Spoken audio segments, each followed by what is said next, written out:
The way I describe it to people who are from the traditional finance world is pretty straightforward. It's, I would say, a dark pool on demand for DeFi with KYC and selective disclosure.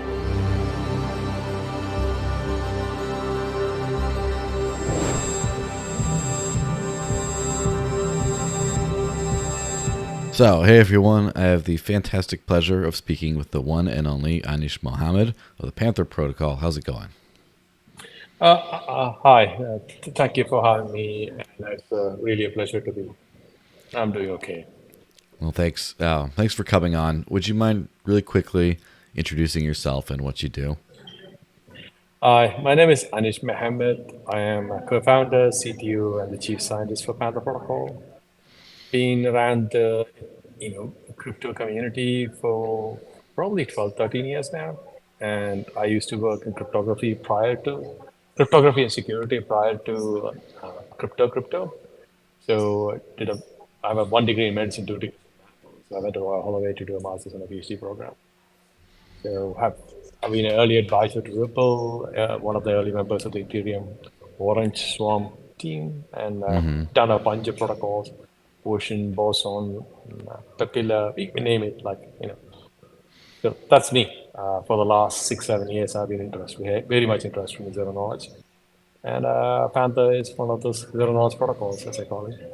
Yeah, and that's pretty. It's pretty incredible to see the growth of the I would call the privacy sector in the crypto space. Personally, I've always had a strong interest in privacy, and then when I got an interest in Web3 and DeFi and these kinds of areas, I noticed that in NFTs, I noticed there was a horrendous lack of privacy that just wasn't being exploited yet. But it was still, I kind of assumed that privacy on this would be years out.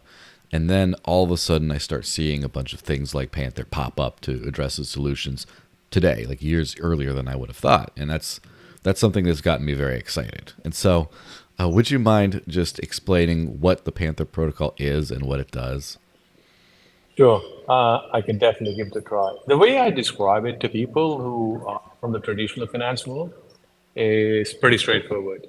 It's, I would say, a dark pool on demand for DeFi with KYC and selective disclosure. What that means is, like in the real world, which is like the normal centralized world, they have this mechanism where the order books are not transparent. That's called a dark pool. And there are lots of people that run this. There's actually a book that's published called The Dark Pool. If somebody's very curious and wants to understand it, you should go read the book and it'll give you a very good idea. So essentially, what this allows you to do is to have private strategies. So one of the things I normally say to people is like the best example for existence of private strategies and the APYs that they return is the existence of Renaissance Technologies. Renaissance Technologies is one of the hedge funds that give north of 40%. And it's only an employee thing. It's been started by Simon, after whom Simon's Institute is known. So, they do lots of strategies and they return pretty high, right? And nobody really knows how that's returned. And this allows people to have private strategies that's like unique to themselves and nobody else knows. And this doesn't exist in DeFi. And what Panther is trying to do is allow people who do enormous amounts of research to deploy their strategy and keep the alpha. That would be my simple way of describing it. Yeah, it's so on the practical sense, how does it work? And I Okay, guess so go ahead. yeah, I guess the perspective on this is I obviously everyone there's a lot of like lack of knowledge on details of this in the entire crypto Yeah, world. A lot of it is like, is it a privacy coin? If it's a privacy coin, it no, can no, do privacy. If it's no. not a privacy coin, Yeah, so let me explain what ZKP as such is. ZKP is not a privacy coin. ZKP is there to enable a few functions. One is to actually, if you were to imagine like Uniswap, if you use a DEX, right, you have to pay some charges, right? So the same way you have Uniswap and you have charges, you need to pay that using something. One of the ways in which when you use a protocol is to use ZKP to pay the charges. The second thing is to participate in the voting. And the third thing is when you participate in the protocol and you stake and your rewards are being given out, you can get your rewards as EKB. So these are the three things I would say that there. Yeah, and so the method for doing privacy. I mean, I've obviously things like say Ethereum and Polygon don't have a native on-chain privacy, and then I'm Yeah. aware of other approaches that would just more well they would run everything through a smart contract where you interact with a smart contract, and then that would kind of provide that extra privacy. How does Panther work? As is it's a little bit different Okay. from that, So right? yeah, I mean, we are slightly different, but I can hand wave in that sense. So essentially, what happens is like you as a user can actually get your KYC if you so choose. Go to a KYC provider, provide the KYC, and you will have you could have one of the things that supports your KYC in maybe ERC 1155 or something of that sort that actually gives you like assurance that you're being KYC.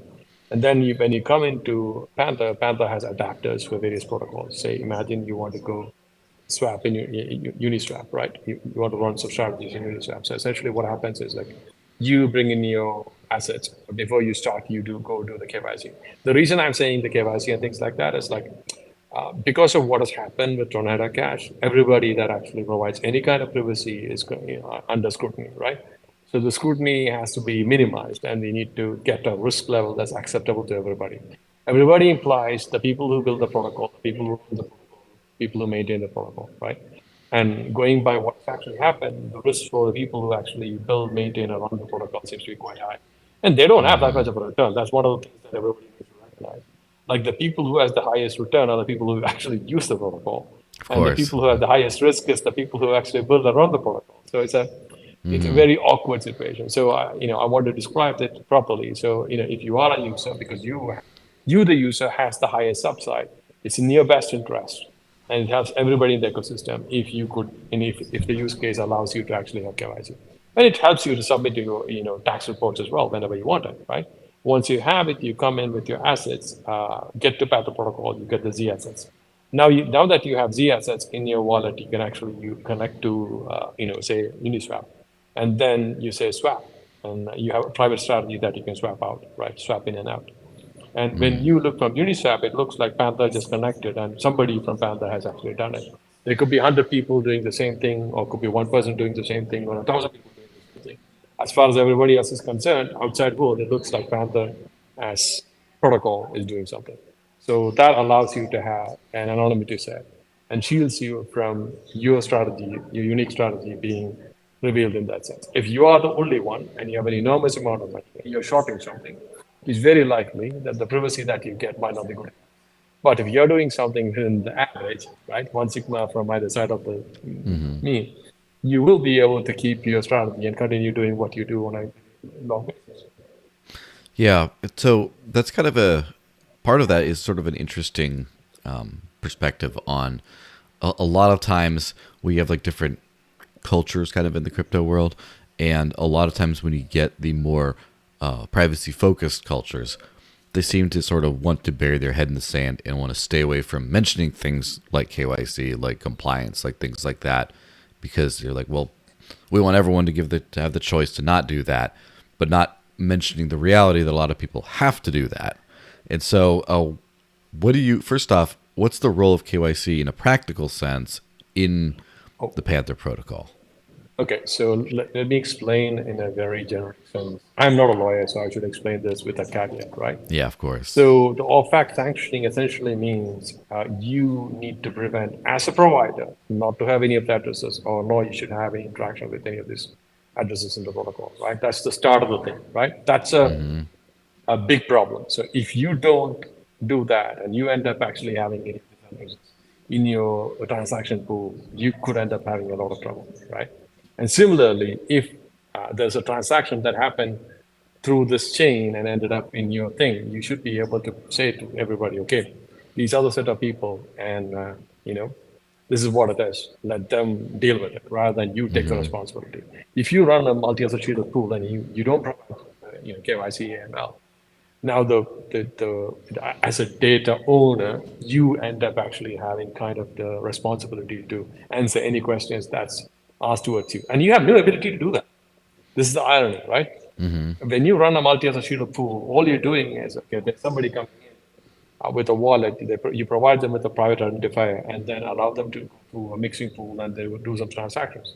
And you in no way know who they are, what they do. What you want is just make sure that, it's a risk for everybody else in the pool, right?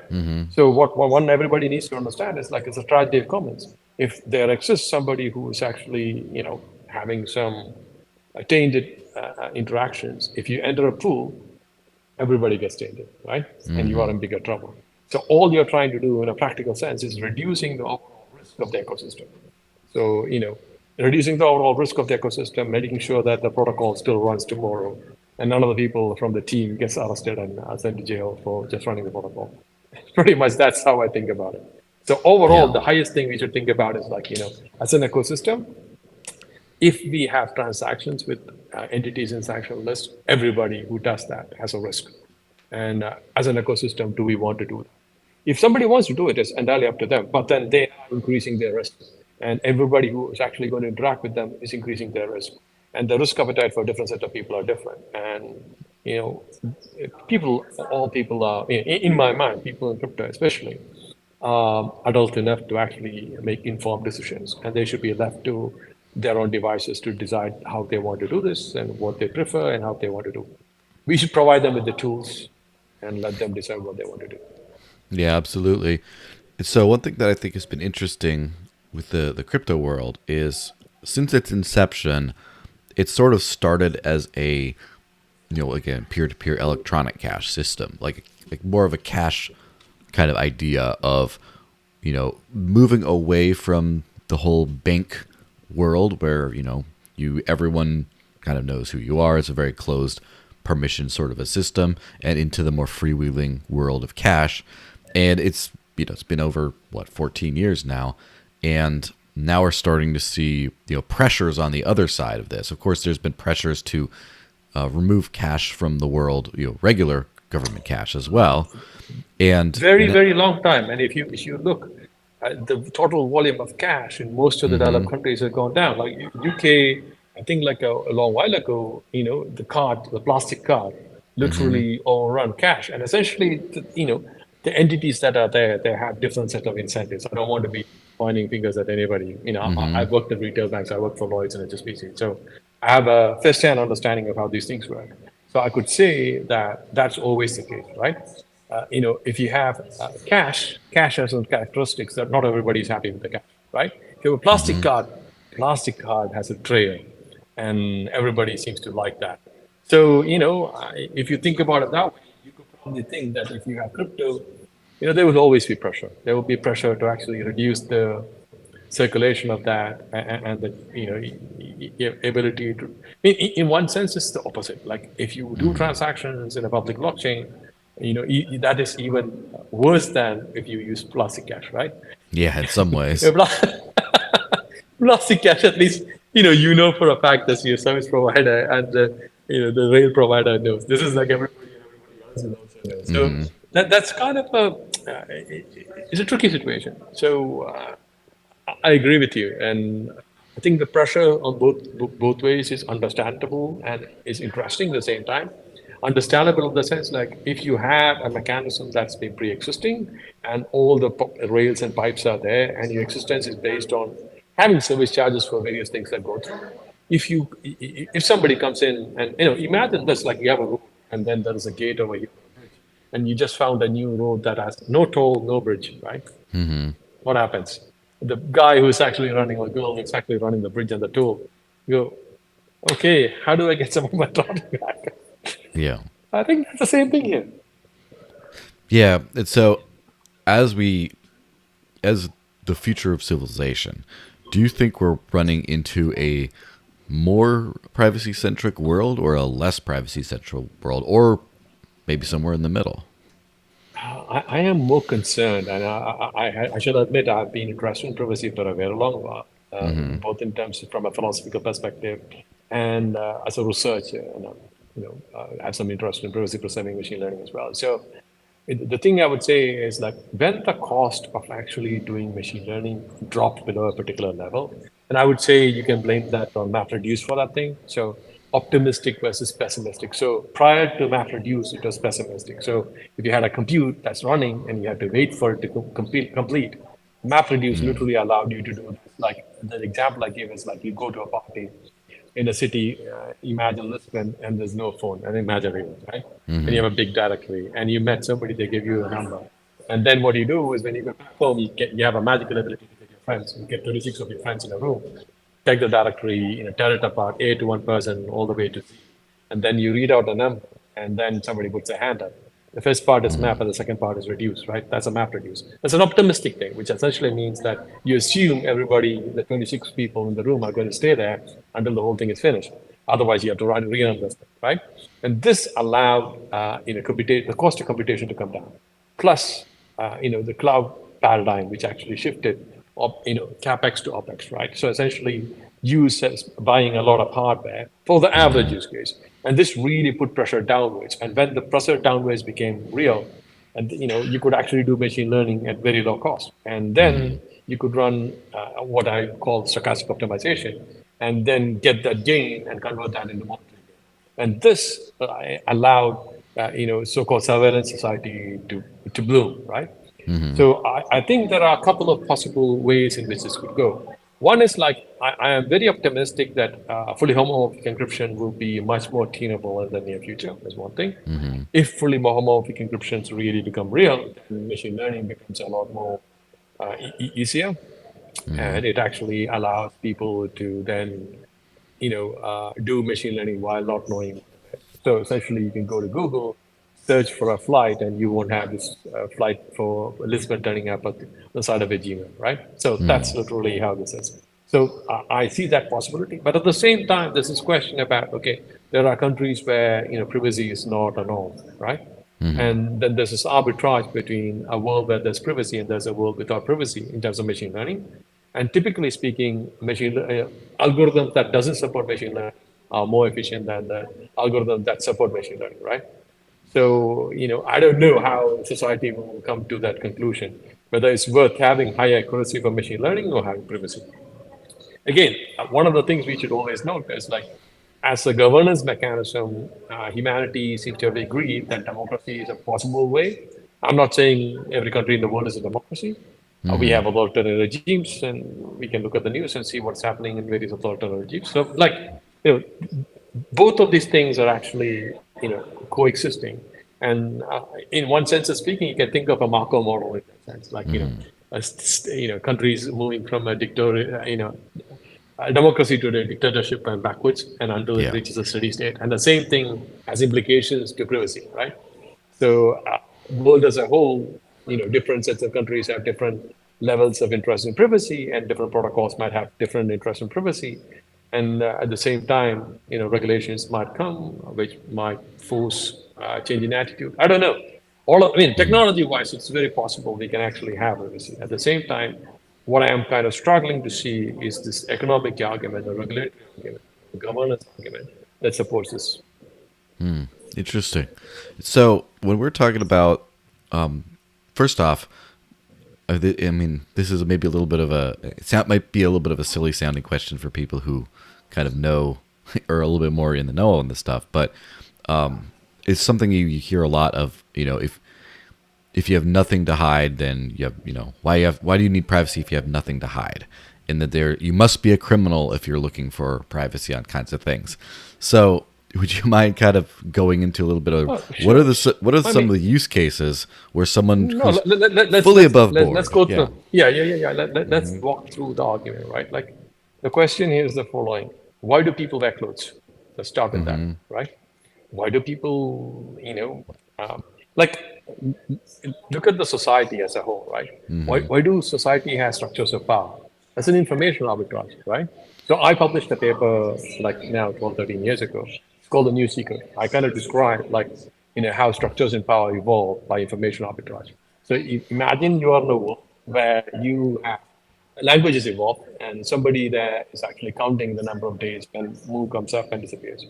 So the smart guy or smart girl goes up to the biggest hill that everybody can hear and looks upwards and says, "Oh, moon god, don't appear here on the 28th day," right?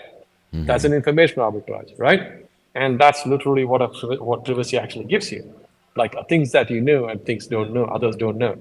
And so that's literally could be converted into, power, could convert into anything for that matter, right? So it could be that, like, if you are a patient, you turn up, you are an A&E. The highest order of priority, if you are an A&E and you are unconscious, is not your privacy, it's saving your life. When you're awake and you can give consent, then privacy kicks in, right? So this is like the argument is very flawed. Like everybody has a right, just like you have a right to life and right to make decisions.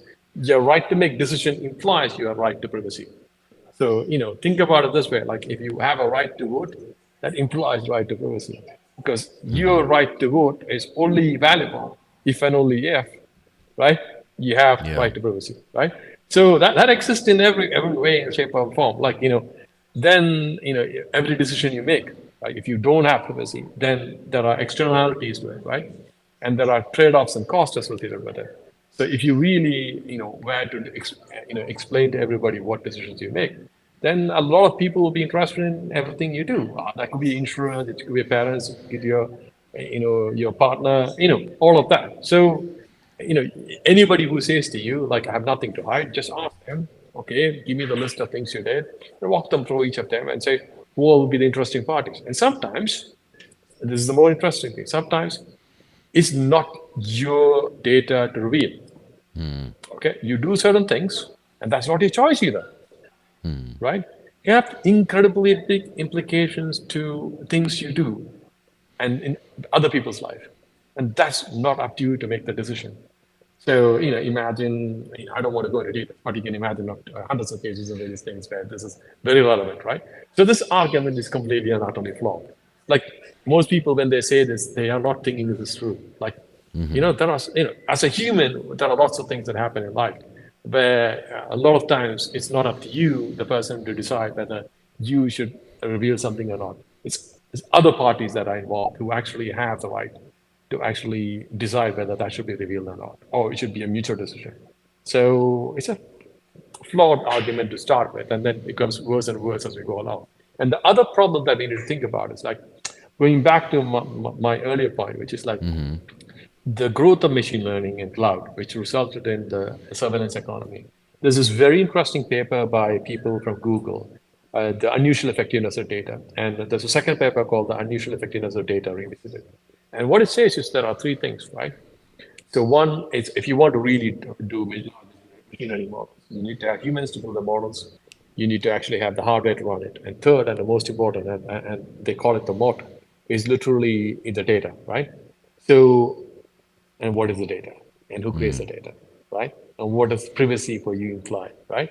And when you are competing with Googles of the world and they bet against you, what would you like to do?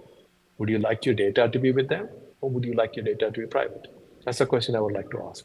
And imagine even better, okay? Imagine you want to buy health insurance, and Google knows better than you about your risks. What do you think is there? Yeah. Do you think that's fair? I'm just giving a simple example, right? And you could have healthcare system. You could do cherry picking, right? So, like a very long list of things. That's everything you could think of. There's always a case where privacy could give you some advantage in certain conditions, right? So I'm not saying privacy is be all end all. I'm saying society as a whole.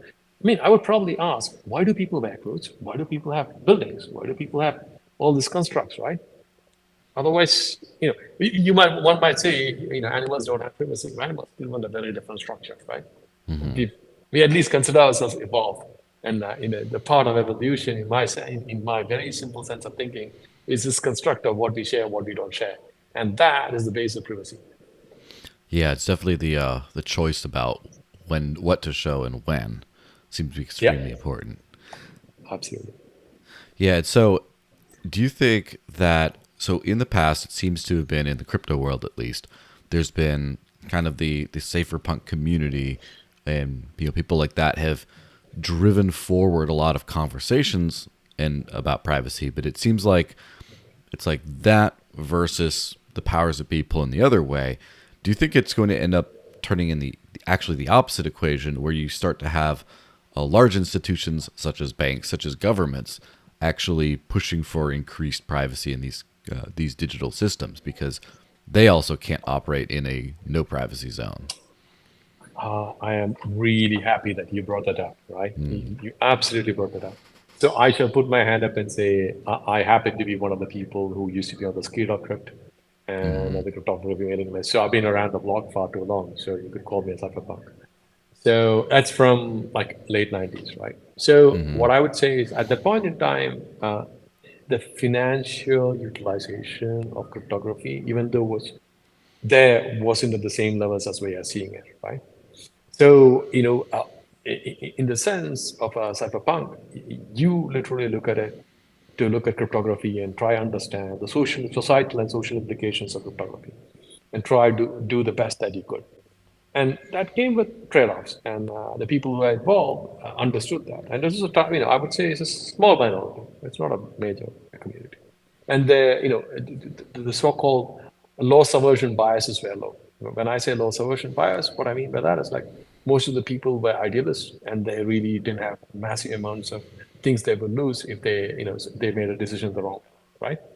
But now what has happened is we actually have loss aversion. If you're a bank and you don't have privacy, and if you have all your customers are public, then you have an interesting challenge. Your competitor could pretty much look at you and go, these are the high net worth individuals. These guys are things. These are the offerings they have. I can offer them even better than that, right? So, Of course. as you rightly pointed out, it is very possible that the banks of the world and the governments of the world might really come in and fix this. But I don't know how that will play out. But yeah, let's see. Yeah, and then maybe it's a little bit of a subset of privacy, but there's a one thing that started with with when Bitcoin started, obviously, is the pseudonymity kind of concept where transactions were public, everyone could see what sent from where to where, but the actual individual behind each address or whatever wasn't necessarily known, and there still is a significant portion of the crypto world that operates in a pseudonymous way. And do you think, how do you see that kind of reconciling in the future? Because on the one hand, you have, increasing pressure from governments, et cetera, for, compliance and identity requirements and things like that to be subjected to the crypto world. And do you think that the vast majority of the space is going to end up under this kind of a system, or do you think there will be some people that do and some people that don't? And those people, do you think it'll be kind of like lost, like an island that are kind of not plugged into the rest of the system, and they're kind of off doing their own thing, but kind of isolated and hard to get back into the rest of society? Okay, so this is not the first time this kind of question has been asked to me, and I kind of described this pretty much the way you kind of described, but I just used the castles and open markets. That's how I used to describe it, right? So the open markets are the places where things are open, and castles are the places where there are constraints. And there's always arbitrages between the two. And I generally describe this arbitrage of actually having castles kind of having disappeared when cannons evolved so that they could actually propel a cannon shot to a cannonball to go through any of the thick walls. So the arbitrage get destroyed. The same thing will appear in terms of both communities, both private and non-private communities in that sense, right? If you are going to have a completely isolated private community, they always existed, right? There's still communities in Amazon who don't speak a language, right? When they see other humans, so those you would never know those existed, and they will always exist, and that's orthogonal to the existence of other people who communicate and want to share things. So the question here is like, there's always a price for privacy, right? Privacy doesn't come for free.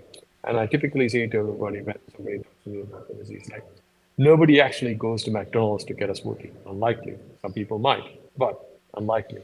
They go to McDonald's to get a burger, and the smoothie comes along with it.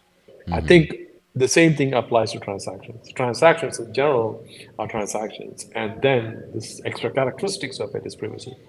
And sometimes it actually really adds value to the overall transaction, right? So I expect this to be the case that the larger population will have a level of privacy. Sometimes some transactions will be completely private. Some transactions will be, can go through selective reveals, selective disclosure. All of this is like standard stuff. We already have all these things, right? And then there will be some transactions which remain completely private, right? So all the way from completely private to completely, secret, or completely public to completely private, and everything in between is going to be what it will be, and that will be a continuum. And like a person, an average person, might have different transactions in different parts of the day, and each of them will have different privacy characteristics. And then you could actually have, like I said, of people who really, really, really think that the value of privacy is so high for them that they completely disconnect themselves. And then, I mean, if you are a part of that, very small set, and if there's a coincidence of wants in terms of both time and your needs, then you might be able to succeed in achieving such a very small community. But in general, the reason why we have markets is this difficulty of coincidence of wants, and especially in a barter kind of mechanism. So the thing there is like you don't need to know who the other person is. Your transaction is atomic. You give X and you get Y, and done. You don't need to do anything else. The problem typically is when you actually need something else to follow it up. So that kind of transactions are the transactions that we generally see in the society. So that's why I said, like, in the society, there will be transactions where you only need to know, whatever you're getting is valid, and that's it. You don't need to do anything else. There, you are able to provide privacy. There will be other transactions. Say, for example, you want to go meet a doctor, right? You absolutely want to be making sure that the doctor you're seeing is the proper doctor, right? That's Yeah. very intrusive in terms of the doctor that you want to see, right? If you want to do a bypass surgery, you want to know the history in terms of what the success rate of this particular cardiac surgeon is. Very important. You might say it's very intrusive, but society has a function for doing that because you, as an individual, has a risk. You have a high risk, right? And you really support the society actually doing this. And similarly, if you have a policeman in the street, making sure they have a background check, right? It's important for society because you need to be able to trust the policeman. So this is what I'm saying. Like society has various use cases, and different use cases have different levels of trust and different levels of verification that's required. And based on that, we will have this continuum, and there will be small sets that where you can actually survive with limited transfer of information in that sense. Yeah, and it's pretty interesting with the cash world today, the analog cash world, I should say, is that at a low level, it's very in at least in, for example, the U.S. and it depends on which country, but at the low level, it's not that difficult. It's not that different from the rest of society in that you can transact with the same kinds of things, et cetera, et cetera. It just when Yeah. it becomes almost the same, but at a certain higher level, for example, over a certain amount, then that's when there start to be questions of where did this come from, and are you being flagged for for whatever, and then that's when the reconciling of this completely, I wouldn't say private because we're talking about a slightly different thing, but Yeah. the Yeah. completely non like identity based Non-public system. information. Yes. Yeah, non-public information. Yeah, I And mean that is literally this is what I was kind of saying, right? Like, you could actually have the situation where you can have transactions where it doesn't require extra validation, right? And there is other set of transactions which require extra validation. And the cost of extra validation could be risk reduction. So typically it's this trade-off between risk gain, right? So what's the risk if you don't have a KYC? So essentially, going back to the cardiac surgeon kind of thing, the risk of not having KYC for the cardiac surgeon is pretty high for you, right? It's in the best interest of the society for the cardiac surgeon or a doctor for that matter to be KYC. You know what I'm KYC is describing, right? The fact that he or she went to med school has a registration and the registration is valid, right? You could also look at it the other way and say, this is a gatekeeper mechanism, right? And you could say, these people are trying to reduce the number of people who can treat the patients and then regulating the price. Yes, right? That's the cost. And the other side of this is the risk. What happens if this, a quack turns up and does cardiac surgery and a whole bunch of people are dead, right? What do you do, right? So this is this fine balancing mechanism. Society has evolved to actually come up with mechanisms to balance the risk, and and that's why we have, parliaments and senate and things like that, where they debate. Okay, we are going to have a cost benefit analysis, and we're going to move the needle for cognitive analysis in whichever direction that is, and send it there. So, in a very dynamic market conditions, it's very dynamic. Like it depends on what kind of transactions that's happening. And I'm assuming you're kind of, when you start to ask the question, I'm assuming your assumption is like not taking into consideration the societal interaction and more thinking about the market interactions. Yeah, of course. Yeah, and so for example, when there's that certain threshold of when it becomes problematic to go from the completely anonymous type cash world Yeah, into the other one. Now, I yeah. wonder if that's going to be the same with crypto as far as a threshold, or does that cause that kind of friction in passing between the worlds at almost any level? So, like if you use, because it's all much easier to I guess see going on. The thing I was about to say was the following, right? Like the friction is always going to be there. The Yeah. friction, in one sense, will exist as long as there's a bridge and there's a cost for the bridge, and if there is some validation that need to be required on the bridge, right?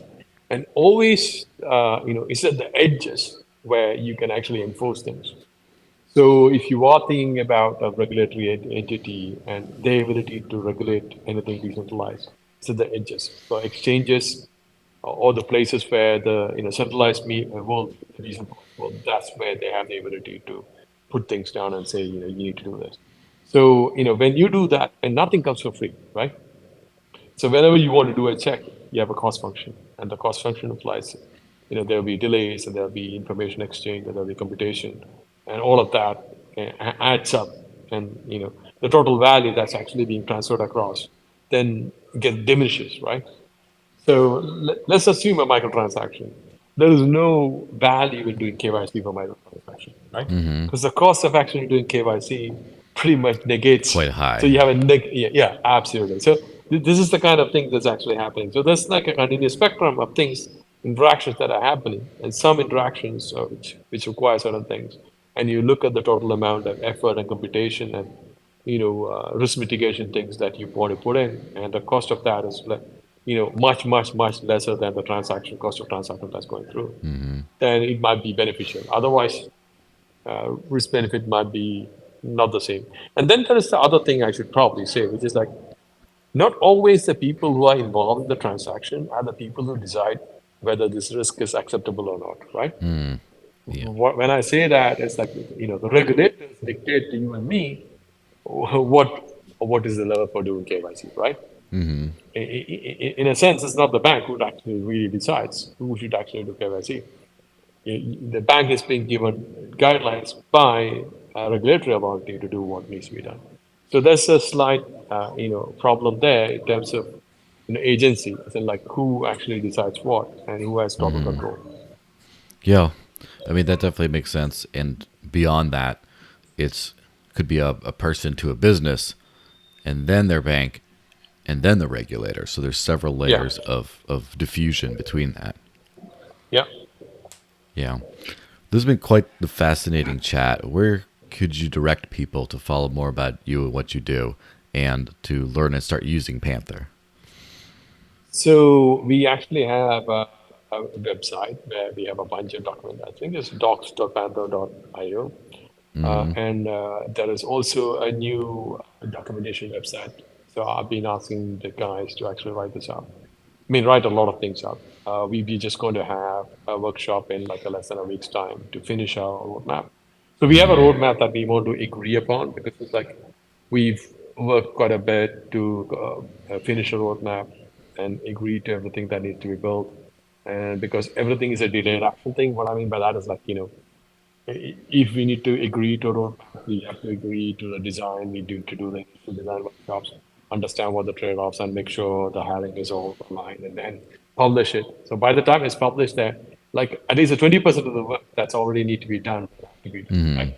So by the time you publicly say something, 20% of the work is done. The 80% is left to be done. But the initial set of design, mapping it, the whole tasks, giving it to all the people, at least validating, making sure we have all the people in house. If we need to hire somebody, making sure we are hired. So all of that is ongoing, and like literally at the last stages in like a week's time. that will be published that will give you like a very clear idea, and that will have a whole bunch of links. And the link should explain all the different features that are going, especially about compliance and other things. Yeah, well, fantastic. Thanks very much for chatting, and I hope you have a good one. Welcome. Thank you very much.